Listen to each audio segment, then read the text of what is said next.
3 months na kami dito, wala pa rin balita kung ano na yung sitwasyon namin. Wala pa rin balita. Alam mo namin kung anong magiging namin ito sitwasyon. Pero despite na ganyan po ang nangyayari, no, mawawalan po ba kayo ng pag-asa? Hindi naman, waiting pa rin. Waiting pa rin. Talaga naman, yun ang maganda part. Myriad blessings to everyone. Hello! Kamusta po kayong lahat? I pray that God is always with you. My name is Nelly at gusto ko po kayo isama today sa isa sa mga area na pinupuntahan namin every Saturday. If you can remember, tinamaan po ng matinding bagyo ang Pampanga last August and September. Yung bagyo na yon was very destructive, na kung saan marami ang naapektuhan at marami ang nawalan ng bahay. And they ended up sa evacuation centers. Pwede na ba kayo? Tara, samahan niyo ako.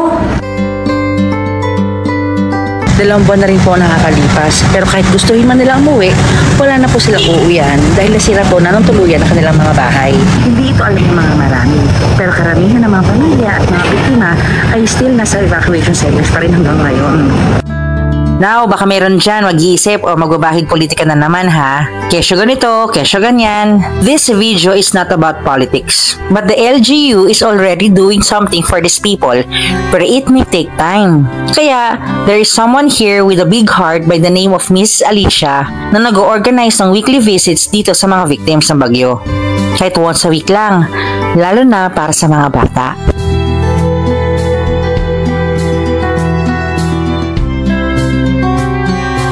So what we do is nagluluto kami ng food and nagpe-prepare kami ng mga Bible studies and Bible art lessons for kids.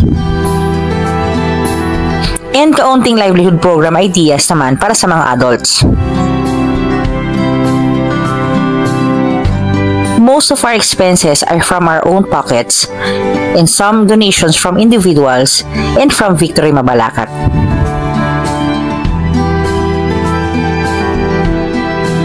Ang mga tao dito ay nawalan ng bahay, ng kabuhayan, at hanggang ngayon, hindi pa rin malinaw kung kailan sila makakabalik sa normal nilang pamumuhay. Kasama po namin ngayon si Ma'am Ganda dito po sa Tabon Covered Court po. So, Ma'am, ilang buwan na kayo dito? 3 months na kami dito, wala pa rin balita kung ano na yung sitwasyon namin. Katulad yan, namin 3 months bukas, wala pa rin. Wala pa rin balita. Alam mo namin kung anong magiging namin ito sitwasyon. Pero despite na ganyan po ang nangyayari, no, mawawalan po ba kayo ng pag-asa? Hindi naman, waiting pa rin. Waiting pa rin. Talaga naman, yun ang maganda part. Smile ka lang, madam. Wow, di ba? Si Ma'am kasi pero smiling face talaga yan, kahit problemado na eh. Never mo makikitaan to ng malungkot lagi. Pero maiiyak na lang yan kahit nakangiti. Alam mo. Umiiyak ka mo nakangiti. Napansin ko yan kasi madalas nakaka-relate siya sa story.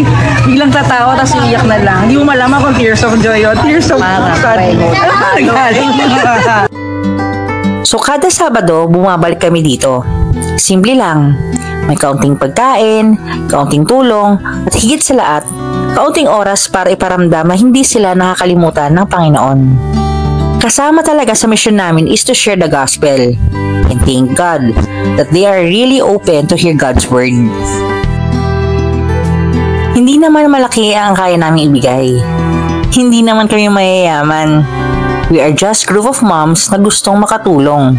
Pero kami mismo ay nauubusan din ng resources paminsan-minsan.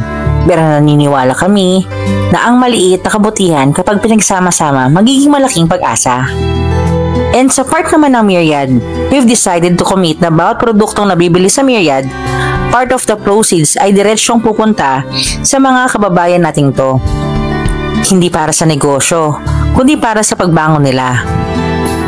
Kaya baka pwedeng maglambing. If ever na ma-encounter nyo sila sa live or even sa daan, offer you some products. Just consider lang, no obligations.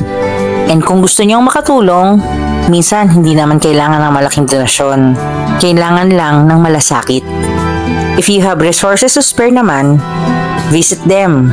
Give. Appreciated nila yan. At kung naniniwala kayo sa muling pagbangon, pwede nyo kaming samahan. Dahil sa dulo, iisang layunin lang naman tayo. Yun ay tumulong sa kapwa natin na mga anak na Panginoon. Sana makasama ka namin next time. Myriad blessings everyone. Bye!